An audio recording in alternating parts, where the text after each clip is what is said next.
ब्राह्मीं च वैष्णवीं भद्रां षड्भुजां च चतुर्मुखां त्रिनेत्रां च त्रिशूलां च पद्मचक्रगदाधरां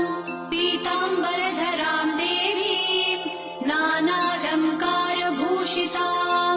तेजःपुञ्जधरां श्रेष्ठां ध्यायेत् बालकुमारिकाम् ओङ्कारलक्ष्मीरूपेण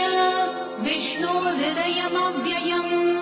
विष्णुमानन्दमध्यस्थम् ह्रीङ्कारबीजरूपिणी